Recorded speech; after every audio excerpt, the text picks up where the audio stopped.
25 વર્ષની ઉંમરે અંદરથી એક જ અવાજ હતો, I must work for the society. કોઈને નરેન્દ્રભાઈ તરફથી પણ 2 શબ્દો મને આને આવ્યા, આઈ શુડ જોઈન ઇટ. હું ત્યારે મ્યુનિસિપલ જામનગર હતો. સાહેબ તરફથી જરા મને વાત આવી અને ચૂંટણી અમે લડવાનું થયું. ચૂંટણી ઊભું રહેવાનું થયું. 4,000 મત ઓછા રહે, બટ ઇઝ ઓકે.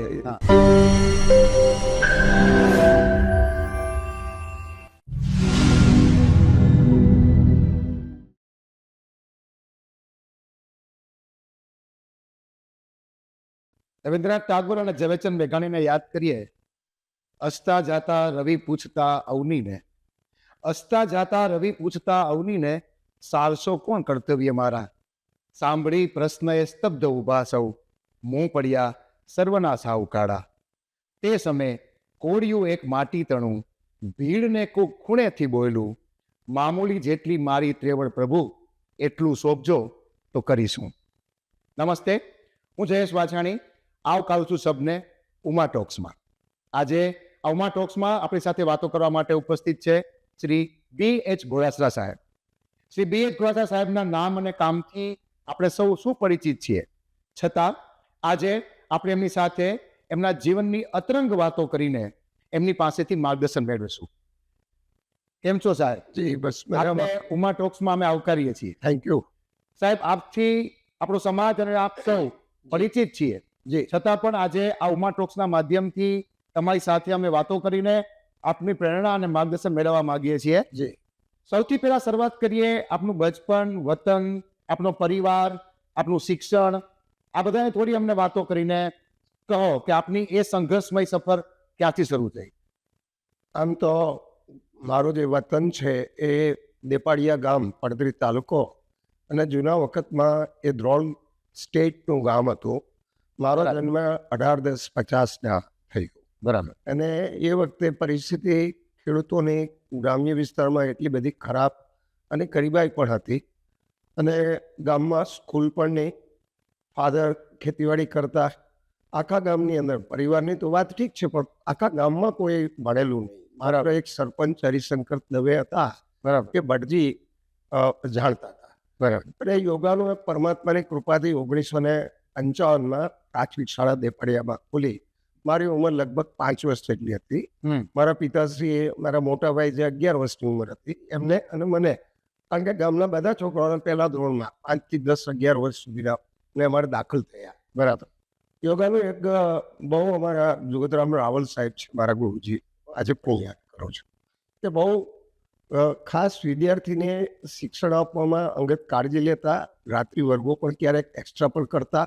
અને ધીરે ધીરે પહેલા ધોરણથી સ્ટાર્ટ કરી એમને દર વર્ષે એક વર્ગમાં ઉમેરો કરતા 5 ધોરણ સુધી ગામમાં શિક્ષણની વ્યવસ્થા કરાવી. અને એ નાતે હું 5 ધોરણ ગામમાં ભણી શક્યો. દેપાડિયામાં તમે ભણ્યા? દેપાડિયામાં 5 ધોરણ સુધી ભણ્યો. ત્યાર પછી દેપાડિયાથી પડદરી મારા તાલુકા હેડક્વાર્ટર 5 કિલોમીટર થાય, અને રોડ પણ બની ગયું એ જમાનામાં, જામનગર રાજકોટ હાઈવે. એટલે બાપુજીએ પ્રાથમિક શાળા, તાલુકા શાળા અમારી જે પડદરી હતી એમાં મારું નામ દાખલ કરાવ્યું. 2 ધોરણ ત્યાં 6 અને 7 ભણ્યો. ત્યાર પછી પડદરી હાઈસ્કૂલ જે હતું ત્યાં નામ મારું દાખલ કરી આપ્યું પિતાશ્રીએ અંગત રસ લઈને. એમની ઈચ્છા હતી કે હું આગળ અભ્યાસ કરું. એ જમાનામાં ઓલ્ડ એસએસસી હતી, અત્યારે 10+2 છે. તો 1967માં માર્ચમાં પરીક્ષા લેવાયું. મને યાદ છે ત્યાં સુધી 108 વિદ્યાર્થીઓ એ વખતે 11મા ધોરણમાં બેઠા. એમાં માત્ર 4 ફર્સ્ટ ક્લાસ હતા અને અમે 13 સેકન્ડ ક્લાસ હતા. એટલે I was second class. My career was not brilliant, એટલી નહીં હતી કેરિયર.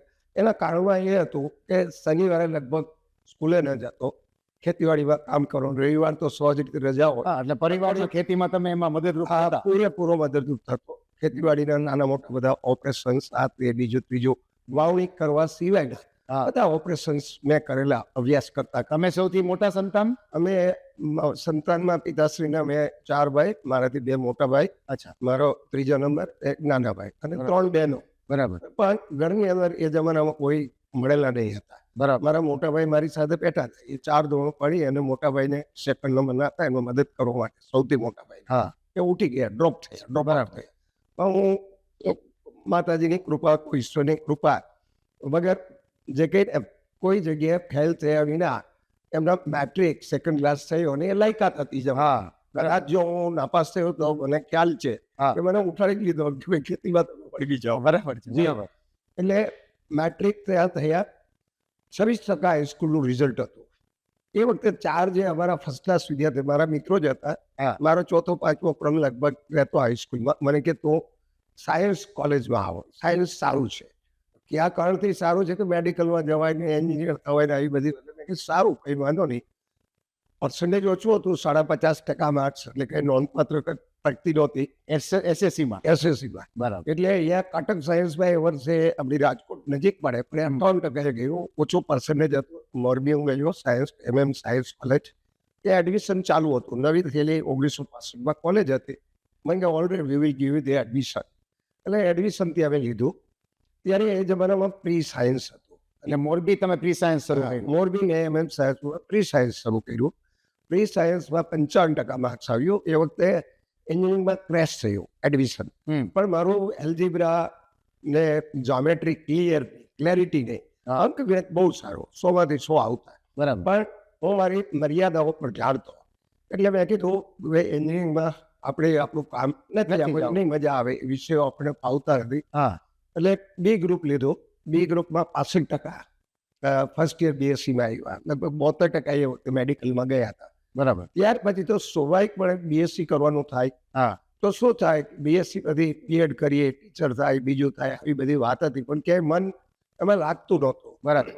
એમાં યોગાનું બન્યું એવું. અમારે એન્યુઅલ ડે હતો અને ત્યાં મોરબીના અમારા ડેપ્યુટી કલેક્ટર, આમ તો આસિસ્ટન્ટ કલેક્ટર આઈએસ હતા. એ જમાનામાં ખ્યાલ નહીં કે વોટ ઇઝ ધ ડિફરન્સ, બેમાં તફાવત શું છે ડેપ્યુટી કલેક્ટર અને આસિસ્ટન્ટ કલેક્ટરમાં. પણ એ કોલેજમાં આવ્યા એ ગેસ્ટ તરીકે. તમારી કોલેજમાં મહેમાન તરીકે આવ્યા. મહેમાન તરીકે ગેસ્ટ તરીકે આવ્યા. એમને મેં જોયા અને મને પણ એક મન બનાવ્યું કે મને પણ કંઈક આવું ડેપ્યુટી કલેક્ટર થવું છે. રસ્તામાં બોર્ડ આવતું, એમનું રેસિડન્સ હતું. હા. મને એમાંથી ટૂંકમાં કંઈ પ્રેરણા પણ મળી. હા. એ દિશામાં જવાની એક ભાવના પણ જાગૃત થઈ. પણ અંગ્રેજી સારું નહીં. ઉગાડ તમારી સૌથી પહેલા આ કલેક્ટર કે કમિશનર થવાની જે ઈચ્છા હતી એ ત્યારે શરૂ થઈ. યસ, ત્યારે શરૂ થઈ. કોલેજના બીજા વર્ષમાં. કોલેજના સેકન્ડ યરમાં. યસ, કોલેજના બીજા વર્ષ. ત્યારે તમે આ કલેક્ટરને જોઈને એવું થયું કે મારે થવું છે ભાઈ. એ આસિસ્ટન્ટ કલેક્ટર સાહેબ હતા, મોરબીના પ્રાંત હતા. હા. એમને જોઈને મને પ્રેરણા મળી કે મારે થવું જોઈએ, કરવું જોઈએ. બરાબર. અને પછી મેં બધી તપાસ કરી, યુપીએસસી, પ્રોસ્પેક્ટસ બધું મંગાવ્યું, સાહિત્ય ભેગું કર્યું. અને એ લગભગ ધીરે ધીરે 6-8 મહિનામાં મને આખો ખ્યાલ આવ્યો કે ગુજરાતમાં એ વખતે 10 વર્ષમાં કોઈ ડાયરેક્ટ આઈએસ નહીં થયા હતા. અચ્છા. હા. મારું અંગ્રેજી સુધારવા માટે પણ મેં એ વખતે પ્રયાસ ચાલુ કરી દીધા. વાહ. હા. એ ડિક્શનરી એના અવાર્ડ હોય, બુક વાંચીએ. હા. પછી બીજું સાહિત્ય જે પરીક્ષાઓનું જે હતું, ઇન્ડિયન હિસ્ટ્રી છે, બીજા જનરલ નોલેજ છે, બીજી બુકો કોલેજમાં તો ત્યારે જ મેં મંગાવી લીધું. સેકન્ડ યર પછી જ્યારે પ્રેરણા પડી તરત જ. હા. અને ફોર્ચ્યુનલી આઈ stood third in the college revision of 97. વાહ. એટલે પછી ખ્યાલ આવ્યું છેલ્લા 10 વર્ષમાં કોઈ ગુજરાતમાં હાઈએસ્ટ ડાયરેક્ટ નથી થયા. મને પણ એમ લાગ્યું ચાન્સીસ આર વેરી પુઅર. પણ પ્રયાસ તો કરવો જ છે. અંગ્રેજીમાં તે વિશે પરીક્ષા કાંઈ વાંધો નહીં, ભલે અંગ્રેજીમાં ભણ્યા નથી. બરાબર. મેં મારી ચાલુ રાખી. પણ એ વિચાર્યું કે એકાદ વર્ષ જો ઇંગ્લિશમાં ભણાઈ જાય તો મહાવરો પણ થાય અને બાય ચાન્સ ન થવાય તો કાંઈ ઉદ્યોગ ધંધો કરવો હોય તો એ કામ આવે. હા, કામ આવે. એટલે હું બીએસસી વિથ કેમેસ્ટ્રી હતો. એટલે એ જમાનામાં ફાર્મસીમાં ડિપ્લોમા ફાર્મસી એક વર્ષનો કોર્સ હતો, જે ઇંગ્લિશ મીડિયમમાં પણ હતો. અચ્છા. એટલે મેં કીધું એક ડિગ્રી પણ આવી જાય ડિપ્લોમાની અને ઇંગ્લિશનો મહારવો થઈ. ઇંગ્લિશનો મહાવરો થઈ જાય. બરાબર. એટલે હું ગુજરાત યુનિવર્સિટીમાં ત્યાં લલો LNCP કોલેજ ફાર્મસી છે જોઈન કર્યું. આઈ સ્ટોર ફર્સ્ટ 5 જે ફર્સ્ટ ક્લાસ હતા એ વખતે 220માંથી I was one of them. બરાબર. મને દયો ઓફર્ડ કે ડિગ્રીમાં તમને એડમિશન કરવું હોય તો મળે. પણ મારો જે કંઈ ધ્યેય હતું એ આઈએએસમાં બેસી અને કંઈક વહીવટી જોબમાં સારું કરવું પ્રજા માટે, અને સારી સેવાનું એક કાર્ય થાય એવી ભાવનાઓ હતી. એટલે સિસ્ટમમાં કામ જઈને કામ કરવાની તમારી ઈચ્છા હતી. ઘણી ઈચ્છા અંદરથી ઊંડાણથી ઈચ્છા હતી કે કંઈક સારું કરવું, વહીવટમાં કેમ ના થાય, આપણે સારું કરી શકીએ એ ભાવ હતો. એટલે 1 વર્ષ ત્યાં પડ્યા પછી ડિપ્લોમા ફર્સ્ટ ક્લાસ ત્યાં પણ મળ્યું.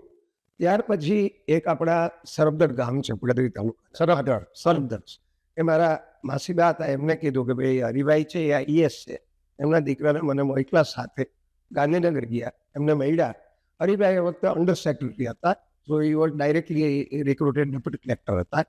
એમને બધું પોણો કલાક મારી સાથે પરામર્શ કર્યો, વાત કરી, બેકગ્રાઉન્ડ જાણ્યું, ઘરની અંદર કોણ ભણેલ છે, કેમ છે, શું છે.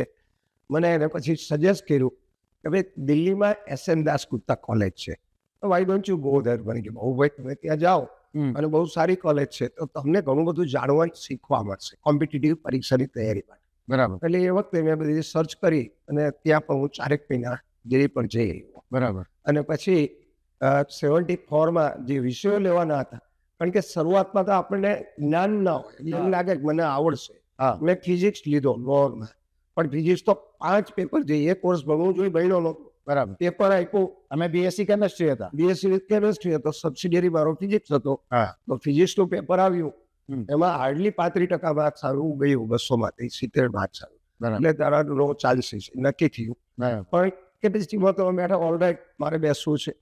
પછી મને એમ લાગ્યું જ્યોગ્રાફી જે છે, ભૂગોળનો સબ્જેક્ટ મને રસ હતો, ભણતો ત્યારે હાઈસ્કૂલમાં શીખતા હતા. હમ. એટલે મારે એક ચેટર્જી સાહેબ કરીને હતા, એમનો એડ્રેસ મેળવ્યો, એમને ત્યાં હું ગયો, બધા 20 વર્ષ પેપર લઈને આવ્યો સાથે. મેં કહ્યું સાહેબ મને યુ પ્લીઝ ગાઈડ મી, મારે આ સબ્જેક્ટ એવો છે અને મને આમાં થોડી મદદ કરો, પુસ્તકો આ તે બીજું. એમનો પોણો કલાક મારી સાથે ચર્ચાઓ કરી.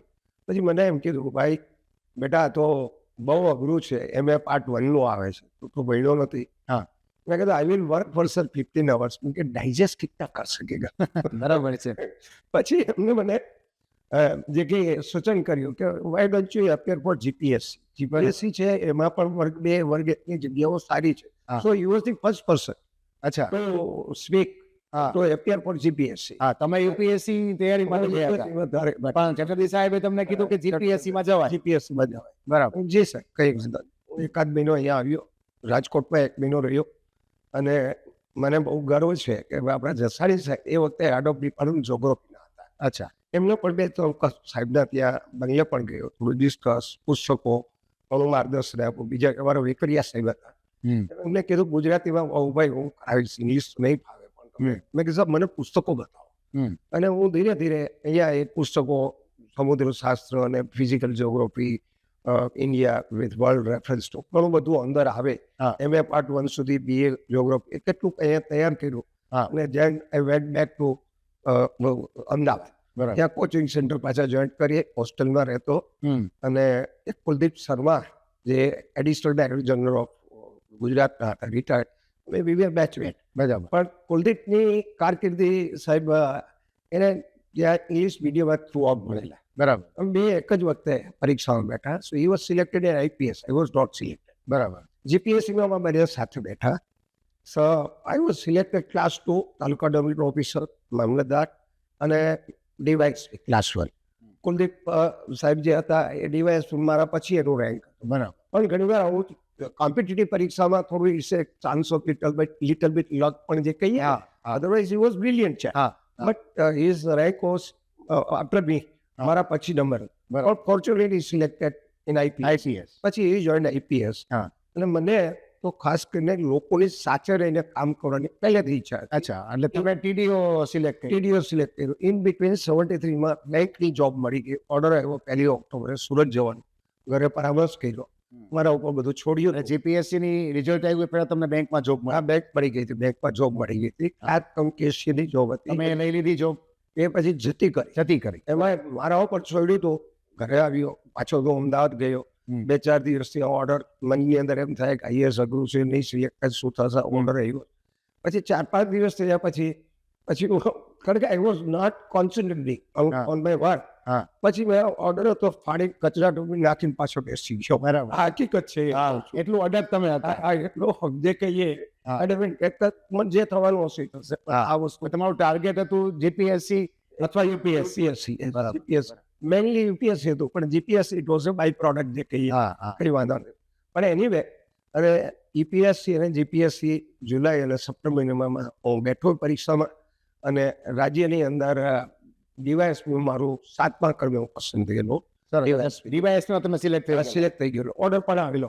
પણ TDO નો ક્લાસ 1 2 એ મને ઓર્ડર વહેલો મળી ગયો હતો, કારણ મેરિટમાં જે નામ હતું, અચ્છા. એ મેં એ જોઈન કરી દીધું હતું. અચ્છા. પછી દોઢ મહિના પછી એકાદ મહિના પછી મામલતદારનો આવ્યો. હા. એ પણ બે એક જ જે કે GS2 જ કહેવાય છે. હા. પણ એમાં તમને TDO, મામલતદાર અને DY ત્રણેયના રોડ મળ્યા હતા. ત્રણેયમાં વારાફરતી. વારાફરતી. તમે એમાં TDO સિલેક્ટ કરી લીધું. I selected TDO. કારણ કે લોકોની સાથે રહીને મને કામ કરવાની ઈચ્છા હતી.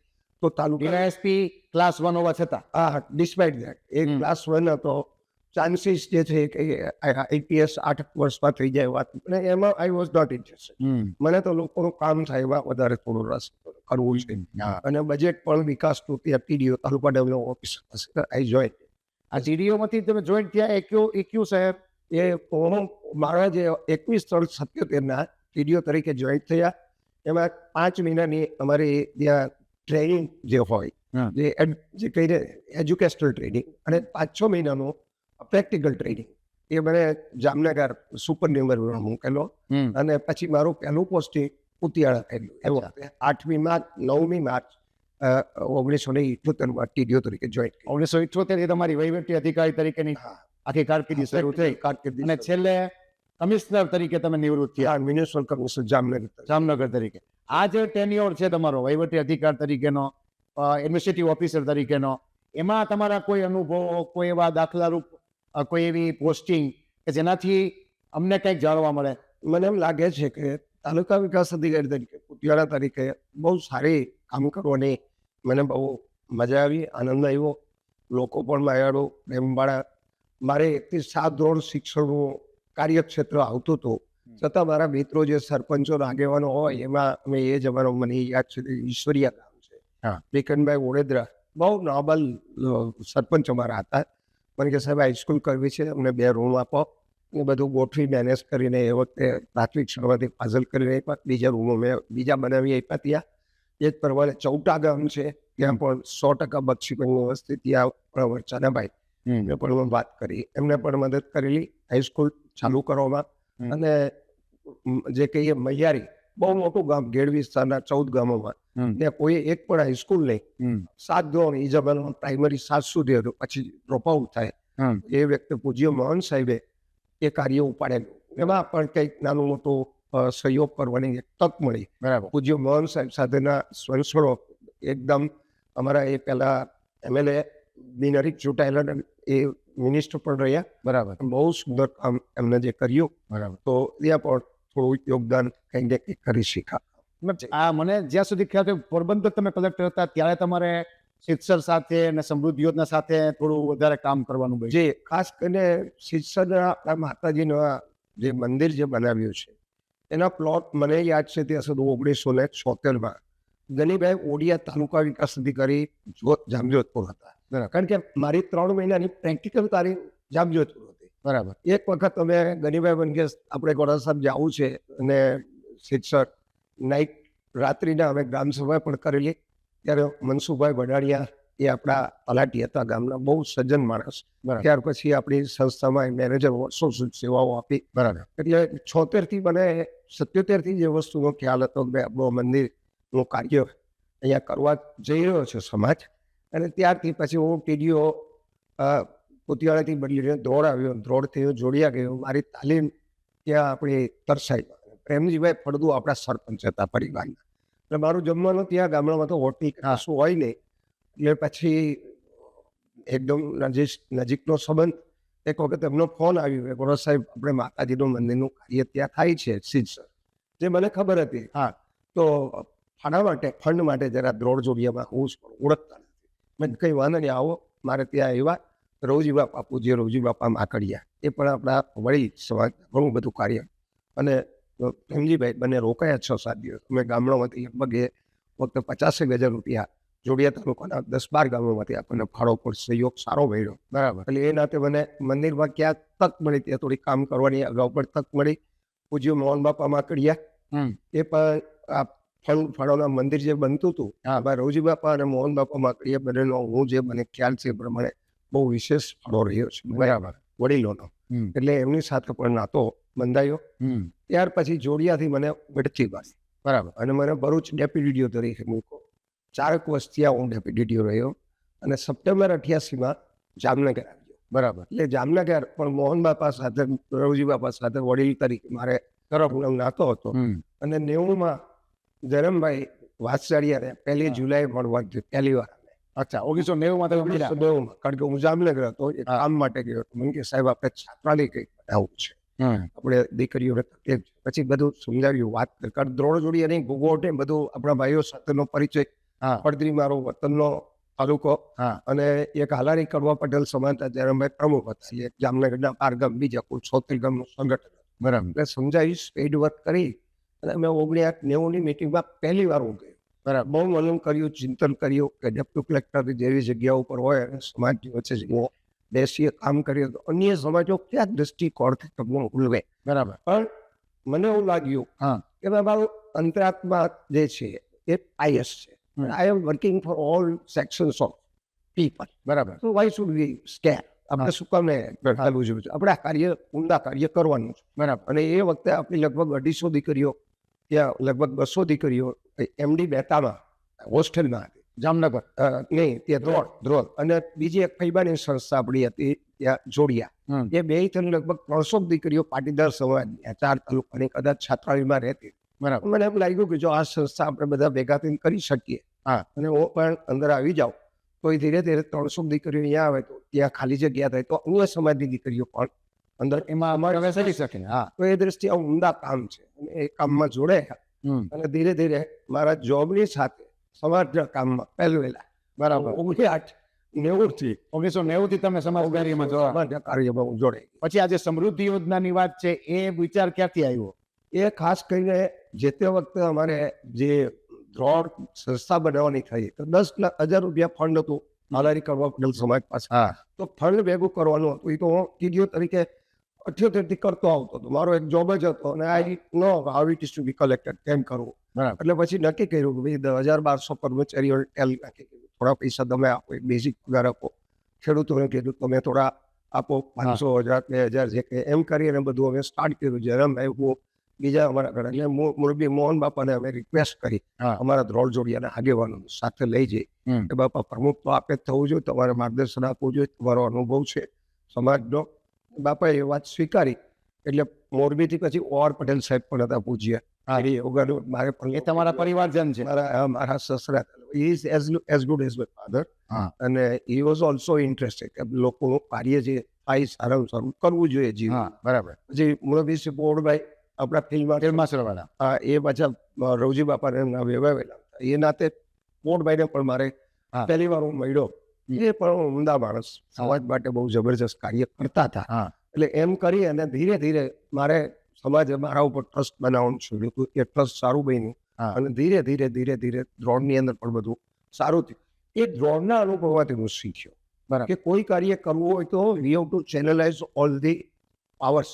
શક્તિઓ નાની નાની હોય એને ચેનલાઇઝ કરવી પડે. અને જોડી દઈ તો ધીરે ધીરે ગમે એવું મોટું લાગતું કામ છે એ પાર પડી જાય. એ પાર પડી જાય. બરાબર એટલે જ્યારે હું કલેક્ટર પછી પોરબંદર હતો તો એ વખતે, કારણ કે 99માં શતાબ્દી મહોત્સવ પૂજ્ય OR પટેલ સાહેબના અધ્યક્ષ સ્થાનેથી બધાએ સૌરાષ્ટ્ર આપણા બધા ભાઈ બહુ 1999 નો આપણો મહોત્સવ 99નો મહોત્સવ. સિત્સરમાં. એમાં જયેશભાઈ મંત્રી હતા, મને વળી મહામંત્રી તરીકે મૂકી દીધો જયેશભાઈ. હા. મારી તો કોઈ એવી લાયકાત નથી, બરાબર. મૂકી દીધો. પણ એ બધું થયું તો બહુ સારું ફંડ મળ્યું, બધાએ સહયોગ મળ્યો. 3 કરોડ 15 લાખની બચત રહી. પૂજ્ય OR પટેલ સાહેબ અને પોળભાઈ આપણા હા. ફિલ્ડ માર્શલ, હા. એ બંને વડીલોએ કીધું કે ભાઈ આપણે એવું કરવું જોઈએ કે એક છોકરો, દીકરા અને દીકરી સમાજના ગ્રેજ્યુએટ થાય, શિક્ષણને મહત્વ રાખો, પાયામાં રાખો. બરાબર 30 કિલોમીટરના દાયરામાં સૌરાષ્ટ્રમાં ત્યાં ભણાવવાની સગવડતા આપણા ખેડૂતોને, ભાઈઓને મળી જાય એવી વ્યવસ્થા કરો. ડેટાબેઝ 99 ભેગો કર્યો હતો બરાબર આપણે. જયેશભાઈ કોણ હતા ત્યાં મામલતદાર, અને બધું કરતા હતા અમે સાથે મળી ગયા. એ જયેશભાઈ ત્યારે ત્યાં મામલતદાર હતા. જયેશભાઈ ત્યારે મામલતદાર હતા. અને જયેશભાઈ બહુ સારી રીતે, કારણ કે મારી સાથે DRDમાં ડાયરેક્ટર હતો ત્યારે પણ FPO હતા. He is a gem of Patidar community. બરાબર. હા. પાટીદાર community હા બરાબર છે. રતન છે એમ કહી તો કંઈ ખોટું નથી મારી સમજણ પ્રમાણે. હા ના ના બરાબર છે. તો એ બધું અમે કરેલું હતું. એના ઉપરથી અમે આખી ફોર્મ્યુલા નક્કી કરી કે ભાઈ ખેડૂતો છે સૌરાષ્ટ્રના 1 વીઘે 100 રૂપિયા આપે, 15,000 આપણા કર્મચારીઓ છે એક બેઝિક પગાર આપે, ટ્રેડર્સ હોય એની આવક હોય એના સાધન પ્રમાણે આપે, અને ઉદ્યોગપતિઓ આપે. 4 સેક્શન પડ્યા, 12,500 તો ઉપર આપે તો પાટીદાર શુભેચ્છક, પછી 51,000 થી 1.25 લાખની વચ્ચે સુધી આપે તો પાટીદાર સહયોગી, અને 5 લાખ જે કહીએ તો એ પાટીદાર શ્રેષ્ઠી, અને 5 થી 15 ની વચ્ચે અને 15 થી ઉપર ભામાસ આમના બુકો ને બધું બહાર પાડવાનું મેં વી પ્રોમિસ અને ધીરે ધીરે આ બધી વાત ટ્રસ્ટી બનવા રાખી બધું કર્યું પરામર્શ થયો 6 મહિના લાગ્યા કન્વિન્સ કરાવતા કારણ કે ફંડની લગભગ મેં 51 કરોડ પ્રોજેક્ટ હતું મારું JS નું 51 કરોડનું ટાર્ગેટ હતું લગભગ ઇટ વોઝ અ પ્રોજેક્ટ પહેલી સમૃદ્ધિ યોજના. પહેલી પ્રોજેક્શન હતું હા. પણ શરૂઆતમાં બધાને ડર હતો કે એકાઉન્ટ થશે કે કેમ. હા. એટલે પછી અમે પોરબંદર ચાલુ કરી દીધું હા. રાત્રે કોલેજ તમે ત્યારે પોરબંદર હતા. હું પોરબંદર કલેક્ટર હતો સાંજના હું Dineshbhai Patel unfortunately is no more with આપણી સાથે નથી અત્યારે ત્યાં અમે ત્રણે અને બીજા 2-5 આગેવાન 2 ગાડી લખવા માંડ્યા પૈસા એકાઉન્ટના લખી લીધા પૂજ્ય ઓરપડલ સાહેબ પોરબંદર બોલાવ્યા અને એ વખતે આદિત્યને ખાસ કરીને 12 લાખ રૂપિયા અગાઉ હું ગયો તો રાત્રિ મીટિંગમાં લખાયા હતા પૂજ્ય બાપુજી ઓર પટેલ સાહેબ ગયા ત્યારે બીજા 8 લાખ એક જ ગામમાંથી 20 લાખ લખાયા સરસ. બાપુ એ વખતે એ જમાના એ જમાના એટલે બાપુજી આવીને કીધું કે ભાઈ બહુ સારું છે તમારે આદિત્યનામાંથી 20 લાખ 20 રૂપિયા લાખ એક જ ગામ અને એ મને એમ લાગે છે હું ચોક્કસ કહીશ કે સમૃદ્ધિ યોજનાના પાયામાં કોઈ ગામ હોય તો એ આદિત્યના. કારણ કે અહીંયા આપણે એક હોપ આપી ઓલ રાઈટ બધા થોડો પ્રયાસ કરો હા. સૌ સમિત તો એનાથી આપણી આ કામ છે એ સરળ બનશે પછી એ મિટિંગની અંદર ચર્ચા થઈને વાત સ્વીકારી અને ધીરે ધીરે ધીરે 2003 થી આપણે 7-8 વર્ષનો ગાળો 7 વર્ષનો ગાળો હતો લગભગ 101 કરોડ રૂપિયા પહેલી સમૃદ્ધિ યોજનામાં વપરાયા 51 કરોડની સામે 100 કરોડ 100 કરોડ એમાં લગભગ 17 નવી સંસ્થાઓ થઈ એ સમૃદ્ધિ યોજનામાંથી સમૃદ્ધિ યોજનાના માધ્યમથી એની નીચે 10 લાખ રૂપિયા આપણું મંદિર દરેક નવી જે સંસ્થા આવે એને મદદ કરે પછી 8 જેટલી સંસ્થાઓ રિનોવેશન અને એડવાન્સમેન્ટ જે કરવાનું હતું એને 5-5 લાખ રૂપિયા મને હજી યાદ છે બરાબર. અને જે તે વિસ્તારમાં અમે જતા અને એ વિસ્તારના લોકો જે હોય એને મોટિવેટ કરી અને એ સંસ્થા માટે એમાંથી ટ્રસ્ટી મંડળ બનાવતા હા. પૈસા એ લોકો જ ભેગા કરે જે તે સંસ્થામાં જ વાપરવાના શિષ્યરે એક પૈસો ક્યારે સમૃદ્ધિ યોજનામાં આપણે લીધો નથી બરાબર. આપણો ગોલ એ હતો કે સૌરાષ્ટ્રના 750 ગામની વચ્ચે જે તે પોકેટમાં સંસ્થા ઊભી થઈ જાય જેથી કરીને દીકરા દીકરીઓ પાટીદાર સમાજના સહજ રીતે ભણી શકે શિક્ષણ બધા સરખી રીતે મળે. શિક્ષણ સારી રીતે મળી શકે સરળતાથી મળે હા. તો એ રીતે બહુ સારી સફળતા મળી ત્યાર પછી બીજી સમૃદ્ધિ યોજના પણ જે કહીએ એ આપણે 2012 માં થઈ 12 થી આપણે જે ચાલુ કર્યું 12 આપણો મહોત્સવ હતો ત્યારે. આ 12 આપણો મહોત્સવ 13 થી લગભગ ચાલુ 13 કે 14 થી હા. કારણ કે આખો ઢાંચો તૈયાર કરતા સમજાવતા પરામર્શ કરતા બધું ભાઈઓનો જે કહીએ વિચાર વિમર્શના અંતે એક આપણે ફોર્મ્યુલા ઉપર આવતા તો એ લગભગ મને એમ છે 14 થી 22 એવું કઈ લગભગ એ ચાલ્યું 7-8 વર્ષ અને એમાં પણ લગભગ 180 કરોડના કામ થયા 180 કરોડના કામ બીજી સમૃદ્ધિ યોજના. બીજી સમૃદ્ધિ યોજના બરાબર. અને ત્યાર પછી કેટલાક આપણા જે કામો હતા જે માનો કે ત્યાં દ્વારકા આપણું પાટીદાર ઉમા ભવન બનાવવાનું એ પ્રોજેક્શન હતું પૂજી બાપુજી પોરભાઈ હતા ત્યાર હા. સોમનાથ હતું એ હા. પણ આપણે મટીરિયલાઇઝ થયું માતાજીના મંદિરનું રિનોવેશન પણ જે થયું સરસ મજાના કામ ત્યાં હા. બીજી જગ્યાએ પણ નાના મોટા શિક્ષણમાં આપણે સહયોગ કર્યો એ પ્રમાણે બીજી સમૃદ્ધિ યોજના પણ બહુ સારી રીતે અને હવે આપણે ત્રીજી સમૃદ્ધિ યોજના કેટલાક કોમ્યુનિટીના સાધનો કારણ કે કોઈ કુટુંબના સાધનો હોય પણ કુટુંબથી ગામ ભેગું થાય તો ગામનો સમાજ હોય કે ગામના કંઈ સાધનો અને આપણે અહીંયા માતાજીના નેજા નીચે માતાજીના મંદિરમાં લગભગ સૌરાષ્ટ્ર 756 ગામ છે તો એનું બધાનો ઉત્કર્ષ કેવી રીતે થાય એ ધ્યાનમાં રાખી ત્રીજી સમૃદ્ધિ પૂરતા કામો છે એ આપણે મૂકી અને આપણે લોન્ચ કરી છે લગભગ 350 થી 400 કરોડ રૂપિયાનો અંદાજ છે એ લગભગ 8 વર્ષમાં આપણે બધું કરવું છે હવે પછીના હવે પછીના ચાલુ જ છે અત્યારે 2031 ડિસેમ્બર સુધીમાં આપણે બધું કાર્ય કરવું છે ત્રીજી સમૃદ્ધિ યોજના હેઠળ ત્રીજી સમૃદ્ધિ એમાં ખાસ કરીને 101 કરોડ રૂપિયાનું કાર્ય આપણું ત્યાં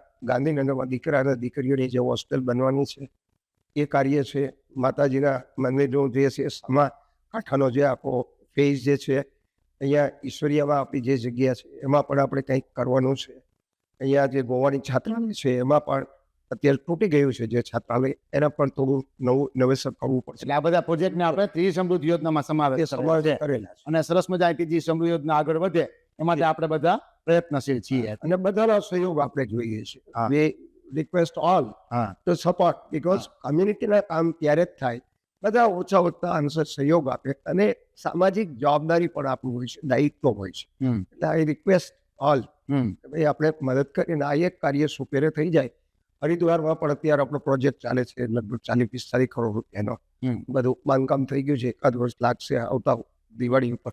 એ પણ આપણા સમાજ માટે ખુલ્લું મૂકીશું. અયોધ્યા પણ જગ્યા લેવાઈ ગઈ છે. મૂળજીભાઈ ભીમાણી એના પ્રમુખ છે, રામજીભાઈ સમરેશ્વરા પ્રમુખ, બાબુભાઈ ગોપાણી, બધા મિત્રો હા.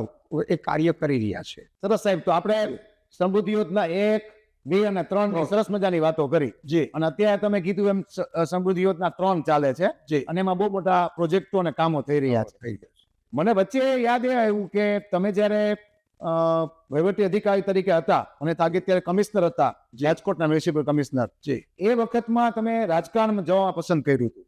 જી. અને મને ખ્યાલ છે ત્યાં સુધી તમે ધ્રોલથી તમને પક્ષ તરફથી ટિકિટ મળેલી. જી એ રાજકારણમાં જવાનો વિચાર અને એ રાજકારણમાં જવાની જે વાત ને એ થોડીક વાત કરો અમને. આમ તો ખાસ કરીને મેં આપણે જેમ વાત કરી, મારું કાર્ય ડેવલપમેન્ટ, એટલે બધા લોકો સાથે હું નજીકથી જોડાયેલો અને રચનાત્મક રીતે જે કાંઈ કાર્યો કરવા જેવા હોય હંમેશા માટે હું કરતો આવ્યો. બરાબર. અને લોકોની આપણે ખેવ ના રાખીએ, કાળજી રાખીએ, યોજનાની આપણને ખ્યાલ હોય, સામેથી એને ગાઈડ કરીએ. બરાબર. અને કોઈનું કામ ન થતું હોય તો એને ઓલ્ટરનેટિવ પણ બતાવીએ. એટલે એ દ્રષ્ટિએ મને એમ લાગે છે કે હું ભાગ્યશાળી રહ્યો મારી કેરિયરમાં. બરાબર. People have loved me not, they supported મી.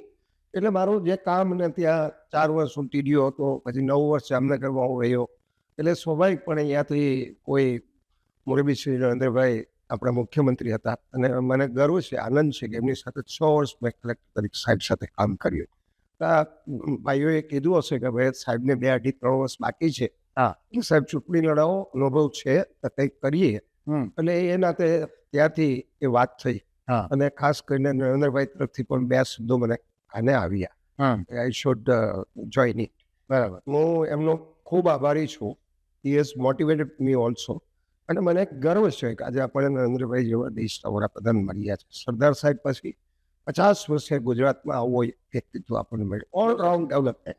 સાચી વાત. Whether it is highway road, AC industry, G board, વીજળી, કોઈ પણ ક્ષેત્ર, ઇરિગેશન, નાના માણસોની કોઈ હેલ્થની વાત હોય, હા. આરોગ્ય વિશે બધું કામ તે કરે છે. ત્યારે તમને ડાયરેક્ટ નરેન્દ્રભાઈએ તમને આમંત્રણ આપ્યું. એ સાહેબનો મને ફોન આવી ગયો. અને તમે ધ્રોલ જોડિયાની સીટ ઉપરથી. હું ત્યારે મ્યુનિસિપલ જામનગર હતો. હા. સાહેબ તરફથી જરા મને વાત આવી. એમ તો હું નહીં કહી શકું, પણ સાહેબની લાગણી એ હતી કે ભાઈ સારો અધિકારી છે, પ્રામાણિક છે, તો કંઈક સારું કરી શકે. આ લોકોની લાગણી હતી. સાહેબ સાથે વાત થઈ, મેં નિર્ણય કર્યો ઓલરાઈટ સર, આઈ એમ રિઝાઇનિંગ. અને મેં રાજીનામું આપ્યું. હા. ધ્રોલ જોડિયાની જે સીટ છે એમાં 2007માં કન્ટેસ્ટ કરવાનું થયું. ગોજીભાઈ મારી સામે હતા.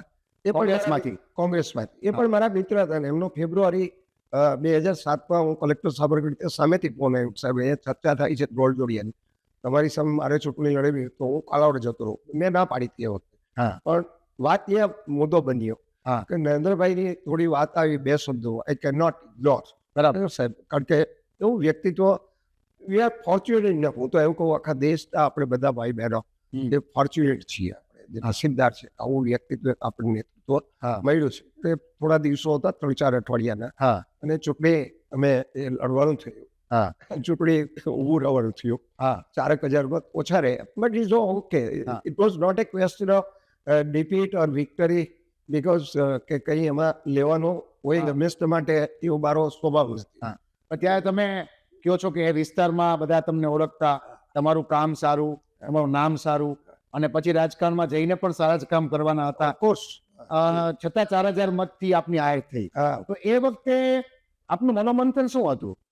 એ સારું થયું. લોકોએ મને ફ્રી રાખ્યો 5 વર્ષ. બરાબર. હું તો એમનો આભારી છું. મારે જે દોડાદોડી કરવાની હતી એના બદલે દે kept me free. I M highly ઓબ્લાઇઝ્ડ by them.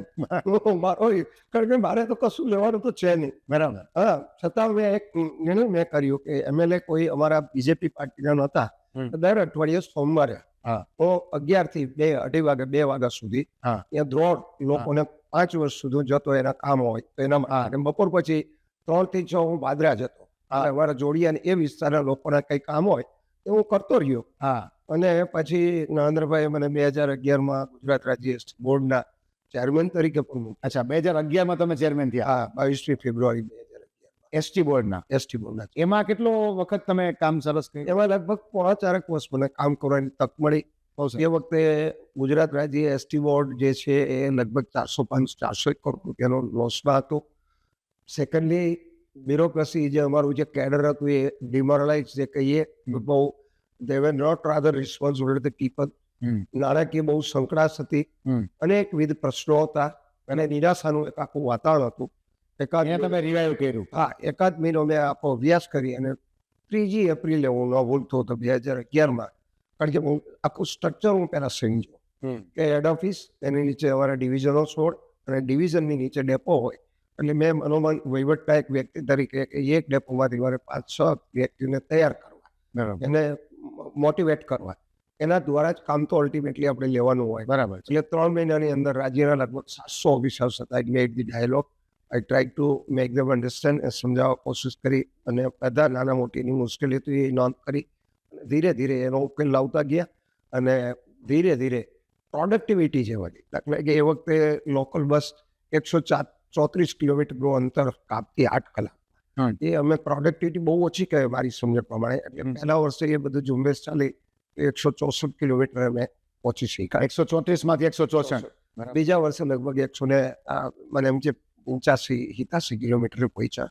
હમ. અને પછી ત્રીજા વર્ષે લગભગ સારા જે ડિવિઝનો હતા એ 200 કિલોમીટર ઉપર કામ લેતા હતા. મેં છોડ્યું ત્યારે મને એમ કહેતા અમારા એ વખતના સોલંકી કે અમારા ડિવિઝનલ સાહેબ આપણે 220 કિલોમીટર પ્રમાણે કામ કર્મચારી આપે છે. પ્રોડક્ટિવિટી વધી, નવા રૂટો આપ્યા. બરાબર. જે 20-21 લાખ કિલોમીટર ડેઈલી જે ચાલતું લગભગ 25 લાખ કિલોમીટર 4 લાખ કિલોમીટરનું ઓપરેશન વધાર્યું. બરાબર. એટલે સ્વાભાવિક આવક પણ વધે, લોકોને જરૂરથી સગવડતા મળી અને લોકોને પણ કંઈક જાતની જે કહીએ હોફ મળી અને બહુ સારું કામ કરવાની તક. તમને મને લાગે આના પછી બીજું બોર્ડ એટલે કે બિન અનામત આયોગ પણ ચેરમેન તરીકે કામ નિગમ. હા, જી. એ આપણે ગુજરાત સરકારે 2017માં નિર્ણય કર્યો ઓક્ટોબરમાં હમ. કે રાજ્યની અંદર જેમ આપણા અનુસૂચિત જાતિનું આપણું નિગમ છે, હમ. બક્ષીપંચનું નિગમ છે અને એક ડિરેક્ટરેટ પણ છે. હમ. અને એ જ પ્રમાણે આદિવાસી ભાઈ બહેનો આપણા જે છે એના માટે આખું કમિશનરેટ છે. હા. તો એ આંદોલન જે ચાલ્યું હતું એમાંથી માંગ હતી યુવાનોની હા. કે ભાઈ કંઈક ને કંઈક આમાં બિન અનામત જ્ઞાતિમાં પણ ઘણા બધા ગરીબ માણસો છે. હા. તો એના માટે કંઈક વિવિધ થોડી તમે યોજનાઓ આપો અને નિગમ બનાવો. હા. એ વાત સરકારમાં એ આપણા ભાઈ શ્રી નાયબ આપણા મિનિસ્ટર હતા નીતિનભાઈ, હા. અને મુખ્યમંત્રી આપણા રાજકોટના જ રૂપાણી સાહેબ, વિજયભાઈ, એ વાત સ્વીકારી કે ના વાત ખરી છે, તથ્ય છે. અને આપણે નિગમ આપ્યું અને by the grace of God મને એ નિગમના ચેરમેન તરીકે પસંદગી કરી. એ પહેલી જ વાર બનતું હતું અને પહેલા જ તમે મને પહેલા ચેરમેન તરીકે મૂક્યા. હમ. એટલે પછી મારું આમ તો હું આ બધે આપને જે વાત કરી કે ભાઈ સમૃદ્ધિ યોજના અને શિક્ષક 1 થી 7 ધોરણનો ડીડીઓ તરીકે મેં 8 વર્ષ સુધી કાર્ય કર્યું હતું. લગભગ 1000 પ્રાથમિક શાળાના ઓરડાઓ મારી કારકિર્દી દરમિયાન મેં બનાવ્યા છે. હમ. પૂજ્ય મોટાણા આશ્રમમાંથી અમે ફંડ લીધા હતા. હમ. લોકો આપે, થોડું બીજી ગ્રાન્ટ જોઈ, એટલે આ બધા અનુભવ હતો. એમાંથી મને એવું લાગ્યું ખાસ કરીને દીકરા દીકરીઓને અભ્યાસની અંદર નાણાકીય તકલીફ ઓછી પડે, કારણ કે અન્ય યોજનાઓ તો છે એ લાગુ પડતી હોય. બરાબર. એના માટે આપણે થોડું વધારે જોર આપ્યું શિક્ષણની યોજનાઓમાં. બરાબર. એમાં એ સાયન્સનો પ્રવાહ છે 10મા પછી તમે હા. જો આપણે પણ ખ્યાલ છે 11-12માં ઇટ ઇઝ વેરી કોસ્ટલી. હા. 1.5 થી 3 લાખ વચ્ચેની ફી છે. હા. તો સામાન્ય ઘરના જે બાળકો દીકરા દીકરીઓ હોય તો એ થોડી મુશ્કેલી પડે, એટલે એની પણ 50 લાખ રૂપિયાની મદદની, હા. 6 લાખથી જેની આવક નીચી હોય હા. એક બેન્ચમાર્ક નક્કી કર્યો અને ધોરણ 12માં 50-60% માર્ક્સ હોય, એનાથી ઉપર હોય હા. એ બીજો બેન્ચમાર્ક નક્કી કર્યો અને સરકારે સ્વીકાર્યું. તો એ યોજના એક બનાવી કે જેથી કરીને એ પ્રવાહો પણ બધા લોકો આવી શકે, આવી શકે, બધા લાભાર્થી લાભ મેળવે. લાભાર્થી લાભ લે છે. પછી કોલેજ એજ્યુકેશન માટે પણ 10 લાખની આપણે જોગવાઈ કરી. ટેકનિકલ જેવા ખર્ચાળ છે હમ. એમાં પણ 10 લાખની લોન, 4% સાદા વ્યાજે, હમ. અને વિદ્યાર્થી ભણી લે પછી એક વસ્તુ મોરેટોરિયમ, મતલબ કે મોકૂફી. હમ. એક વસ્તુ મોકૂફી અને પછી એના હપ્તા બરાબર. 7.5 લાખથી નીચે હોય તો 60 હપ્તામાં આપવાનું, હા. અને 10 લાખ 7.5 થી ઉપર હોય તો 72 હપ્તામાં. અને બીજી એક ફોરેન લોન પણ ગ્રેજ્યુએશન પછી પોસ્ટ ગ્રેજ્યુએશન માટે તમે ફોરેન લોન શરૂ હા, કરી. એ પણ એક યોજના આપણે એમાં જ કહીએ છીએ. બરાબર. પછી એક વિશેષ ખાસ કરીને હું જે આ ફરતો અને મારા જીવનના અનુભવ એવું લાગ્યું, ગામડાના લોકો ખેતીવાડી આધારિત હોય છે, હા. ઇન્કમ. હા. સો they have limited source of income. હમ. એટલે એમની જે દીકરીઓ જે ભણતી હોય 9-8 ધોરણ સુધી તો દરેક ગામમાં લગભગ પ્રાથમિક શાળા છે. તો 9, 10, 11, 12 જે ભણવું હોય તો એના માટે આપણે સરકારને એવું હોય બેટી બચાવો બેટી પઢાઓ અંતર્ગત આપણી વાત સ્વીકારી અને એને હોસ્ટેલમાં ભણતા એને 15,000 રૂપિયાની ભોજન સહાય અચ્છા, એ સરકાર તરફથી મળે. બરાબર. 6 લાખથી જેની આવક ઓછી હોય ઓછી હોય એટલે એ એના વાલીઓને એ તમે આ આયોગની અંદર નિગમની અંદર આપણા નિગમની ગુજરાત રાજ્ય નિયામન નિગમની અંદર એ યોજનાઓ મૂકી. સરસ. અને મારી સમય પણ આ યોજનાઓ બહુ સારી છે, વિદ્યાર્થીઓ લાભ લે છે. ગરીબ મા બાપના દીકરા દીકરીઓ હોય તો એ પણ મળે છે. પ્લસ એક 5 લાખ રૂપિયા રોજગારી આપવાની પણ યોજના મૂકી છે. એ પણ નાના નાના માણસોને ઉપકૃત થાય એવું એ કાર્ય થયું ત્યારે. તમારી સાથે વાત કરીએ ત્યારે વિચાર એ આવે કે તમે TDO થી લઈને એમની પેલા UPSC GPSC ની તૈયારી, પછી TDO, પછી IS કેડર, પછી રાજકારણ, પછી આ બોર્ડ નિગમ, આટલી જિંદગીમાં ખૂબ બધું કામ કર્યું અને આ ઉંમરે પણ તમે એટલા જ હજી સમાજ જીવનમાં તમે અલગ અલગ રીતે સંકળાયેલા છો. તો ક્યારેક આ નિવૃત્તિમાં થાક નથી લાગતો અને સ્ફૂર્તિ એટલી જ છે, એની પાછળનું રહસ્ય શું છે આપણું? મને એવું લાગે છે કે ઈશ્વરને ઉમિયા માતાજીની કૃપા હશે. પૂર્વજન્મના જીવના કદાચ સંસ્કાર હોય, કર્મો હોય, મને ખબર નથી, પણ 25 વર્ષની ઉંમરે અંદરથી એક જ અવાજ હતો, I must work for the society. બરાબર. મારે જનતા માટે જ કામ કરવું જોઈએ. મારા બાપુજી મને એ વખતે કીધું હતું કે બાબુભાઈ તમને નોકરીમાં શું મળશે, અહીંયા ઓઇલ મિલ બનાવો 1976માં. અચ્છા, હા, એ ટોલ એ ધંધાનું ધંધાનો બિઝનેસ નોકરી. મેં કીધું મને બહુ આઈ હેવ નો ચાર્મ, બહુ પૈસાનો એટલો બધો મોહ નથી, મને 5 વર્ષ તો કામ કરવું છે. હા. તો કે કરો ખુશીથી, પણ નીતિ નિયમો જાળવી, પ્રામાણિકતાને કેન્દ્રબિંદુ બનાવી અને થાય એટલું જનતાનું કામ કરજો. બરાબર. So this was A message for my parents. અને પૂજ્ય OR પટેલ સાહેબ એને તો વાત જ શું કરી, જ્યારે આવે ત્યારે એક જ મોટિવેટ કરે કે ભાઈ બાબુલાલ જેટલું થાય એ તમે કરી દો, કાર્ય છે સમાજ માટે કરો, કરતા જ રહ્યો. he is also motivated. આ બધું કામ એ સમૃદ્ધિ યોજના હોય, ધ્રુવ જોડી અને મારી સંસ્થા હોય, અન્ય કામો હોય, એ પણ એટલે મારું પણ એક સદનસીબ છે કે આવા જે કહીને મુખ્ય જે કે એક સ્પિરિચ્યુઅલ અનુભવી અને ડેડિકેટેડ માણસોની સાથે એવા મોરબી શ્રી બોર્ડભાઈ. હા, આઈ મસ્ટ રિમેમ્બર એ પણ એટલા જ પોતે પણ પોતાના જીવનમાં એક ધનરાશિ કમાઈ તમામ સમાજને બહુ મદદરૂપ થયા છે, એનો હું સાક્ષી છું. પૂજ્ય OR પટેલ સાહેબ 2,000 જેટલા ચેકડેમો ગામડાઓમાં બોર્ડભાઈનું ફિલ્ડ વાર્સલ ટ્રસ્ટ એમને. તો આ વડીલોમાંથી પણ મને ઘણી બધી પ્રેરણા મળે છે. અને અત્યારે જ્યારે તમારી સાથે વાત કરીએ છીએ ત્યારે આપણો સમાજ અથવા તો અન્ય સમાજ બધા જ આપને બહુ સારી રીતે રિસ્પેક્ટથી જોવે છે અને આપમાંથી પ્રેરણા મેળવે છે. તો હવે પછીની જે જનરેશન છે અથવા અત્યારની જનરેશન છે અને આ સમાજના જે કંઈ યુવાનો છે, સમાજ છે, એને આપ હજી આગળ વધવા માટે કંઈ એવા ક્ષેત્ર, કંઈ એવી વાતો, કંઈ બાબત તરફ તમે ઇશારો કરવા માંગતા હો એવું કંઈ? હું એટલું જ કહીશ મારા જીવનના અનુભવ ઉપરથી. એક તો દરેક વ્યક્તિએ પ્રામાણિકતાને એક કેન્દ્ર બિંદુ બનાવી સતત કાર્ય કરતા રહેવું જોઈએ. પરમાત્માએ દરેક જીવની અંદર, સ્વામી વિવેકાનંદને યાદ કરું તો કહેતા each soul is potential divine. દરેક જીવ છે દિવ્યતાથી સબર છે. પરમાત્માએ એટલી બધી શક્તિઓ આપી છે અને પોઝિટિવ વિચાર એ રાખી પોતાના કુટુંબ, પોતાના જ્ઞાતિજનો અને આમ સમાજ અને પોતાની સંસ્થા જ્યાં પણ કામ કરો. કારણ કે દરેક વ્યક્તિની અભ્યાસ કર્યા પછી જે બહાર આવે, અભ્યાસ જે કરતા હોય એને પણ આપણે સ્વામીકંદ બતાવ્યું છે કે you focus your entire energy on the subject which you are dealing. જે કંઈ કામ તમે કરો છો એના ઉપર તમારી એનર્જી લગાડી દો અને કાર્ય કરો, તમને સફળતા મળશે.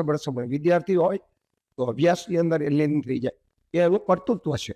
કોઈ ખાતર ખેડૂતો હોય તો એ પોતાની ખેતીવાડી, કોઈ બિઝનેસ કરતા હોય તો એમની બધું ફોકસ એમાં રાખી એમનું કુટુંબ, સમાજ અને સંસ્થા, દરેક વ્યક્તિની ત્રિવિધ જવાબદારી હું સમજો છું જીવનમાં, એ સુપેરે નિભાવવાની છે. અને એ જો કાર્ય કરતા રહીએ તો ગીતાની અંદર કૃષ્ણ ભગવાને આપણે શ્રી યોગ કાર્ય સુકુશલ માને કાર્યકુશળતા છે, સતત એમાં રહીચો પીચો રહેતો હોય તો એ યોગ બની જાય છે. હા, પછી કોઈ દુઃખ કે બીજો કે ત્રીજું કે થાક કશું નહીં લાગે. આ મારો જીવનનો અનુભવ છે. બરાબર. એટલે યુવાનોને હું આ વાત કરીશ કે બી strong, you can be anything in your life, vote ever you think. તમે જે વિચારશો બની શકશો. જ્યારે જે ટાઈમ છે ભણવાનો ભણો અને ભણીને બહાર આવી હંમેશા માટે સકારાત્મક વિચારો, ટાર્ગેટ તય કરો અને કાર્ય કરતા રહ્યો. કે સે almighty or God is with you. સમગ્ર સૃષ્ટિ જે છે એ દરેક જીવના સાચા હૃદયથી કરેલા વિચારોને મૂર્તિમત કરવા માટે પ્રકૃતિ જે છે એ હંમેશા માટે મદદરૂપ થાય છે અને માણસ ત્યાં પહોંચી શકે છે. મારા જીવનમાં ઉપરથી હું એટલું સમજ્યો છું, જે અમારો સંદેશો છે. બહુ સરસ ગોળા સાહેબ, તમારી સાથે આજે આ ઉમા ટોક્સમાં, ઉમિયાધામ સિદ્ધસર પ્રસ્તુત આ ઉમા ટોકમાં તમારી સાથે વાતો કરવાનો જે મોકો મળ્યો, જે તમારી સાથે વાતો કરીને આ જે કંઈ શ્રોતાજનો આ ટોક્સને સાંભળશે એમાંથી જે પ્રેરણા લેશે, એ માર્ગદર્શન મળશે, એના માટે અમે સૌ આપના ખૂબ આભારી છીએ. Thank આપ you. ઉમા ટોક્સમાં આવ્યા એના માટે અમે આપને ખૂબ જ ધન્યવાદ અનુભવીએ છીએ. Thank you. वसीर भद्र ने याद કરીને આપણે આ વાતને પૂરી કરીએ. सितारों को आंखों में महफूज रखना, बहुत देर तक रात ही रात होगी. सितारों को आंखों में महफूज रखना, बहुत देर तक रात ही रात होगी. मुसाफिर है हम भी, मुसाफिर हो तुम भी, कहीं ना कहीं फिर मुलाकात होगी. आभार.